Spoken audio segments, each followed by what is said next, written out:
So let's look at simplifying some radicals here, starting with some power rules that we'll need. So when we're simplifying radicals, we're thinking about the opposite of exponents, the opposite of power. So we've got to remind ourselves of some important power rules. We have the power to a power rule, and that just means if we have something like x to the third squared, well, that just means that's going to be x to the 3 times 2, which is x to the 6th. And the nice thing about power rules is if you just write it out, you can see this. X to the third means x times x times x.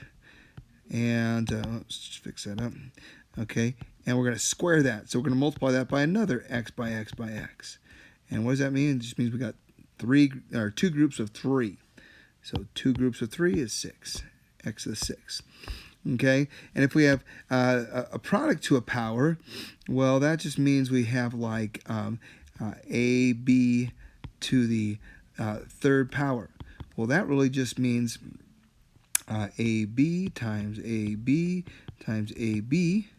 And since ab is just multiplication, this is really just a times a times a times b times b times b. It's all multiplication, which is a to the third, b to the third. In other words, this power applies to both of these.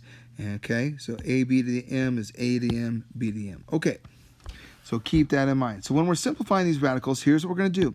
We're going to rewrite the radicand as a power, all right? And then we're going to simplify the expression by canceling the powers of the roots. And then we're going to watch out for this. Do we need absolute values? Okay. And if we have odd powers, we'll need absolute values. So if we have a positive indice, actually there's a little typo there. If we have a, not a positive, but a even indice. So an even indices simplifying to odd powers need absolute value. Okay, let's try some. All right, here we go.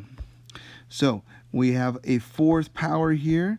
So we want to write this, or fourth index, I should say, fourth root. So we want to write as something to the fourth power. So we can write this as, well, we have a to the fourth power.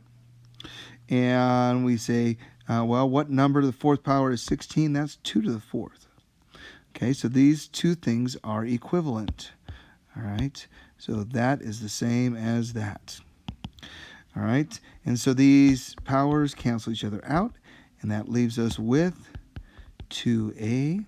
And we had an even indice.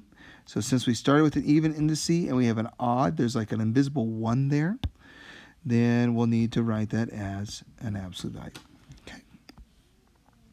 All right.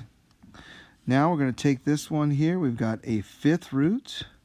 So a fifth root, and we want to write this whole thing as a fifth power. So break it up into 2 parts. So we ask ourselves, what number to the fifth power is 32? Actually, specifically negative 32, and that's negative 2. So negative 2 to the fifth power is 32. So we're going to write this as negative 2, because negative 2 to the fifth power is 32. Just changing the way it looks. We're not changing what it's worth.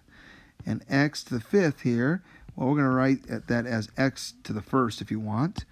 X to the first to the fifth, that's 1 times 5 gives us 5. And now we have this written. See how this is written? We have something to the fifth power, and then we have the fifth root of that. Well, the fifth root is the opposite of a fifth power, so these two things are going to cancel each other out, and that's going to leave us with negative 2x to the first, and you don't need the first power there. We don't need absolute values because we have an odd index. See that? Okay. Well, a couple more here. So we have, and now this is a square root, so there's like a little 2 there. Remember, that was what we started with. So we want to write this as, break this up into something squared. Well, the square root of 49 is 7. And we got to ask ourselves, what can we square to get x to the fourth?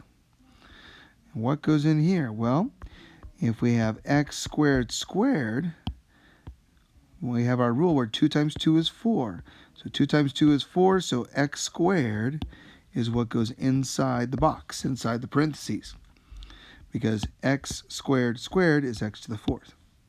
And then we have y, what do we square to get y to the 6th? This one here. Well, that's going to need to be a 3, right? Because 3 times 2 is 6. That's a true. Y to the 3rd squared is y to the 6th, so we need y to the 3rd. Now we've written this as, we've got a square root, and we have something squared. And those are opposites. They're inverses of each other. So the square root and the squared cancel there. And that leaves us with the inside highlighted stuff there. 7x squared y to the 3rd. Now, this is an even index. Since it's an even index, we got to make sure this is positive. Is 7 positive? Yes. Is x squared positive? Yes, because it's an even power. But we end up with an odd exponent here. So that odd power or exponent needs absolute values. You could really put the absolute value around the whole thing, but we only need it around the odd index there, or the odd exponent. Okay, one more. And let's see here. We've got a cube root. So we're going to write this all as something cubed. So let's go one part at a time. What do we cube to get 27? Well, we cubed 3.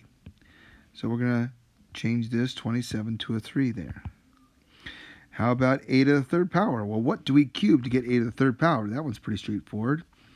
Something cubed equals a to the 3rd power. Well, that's a to the 1st, or just a.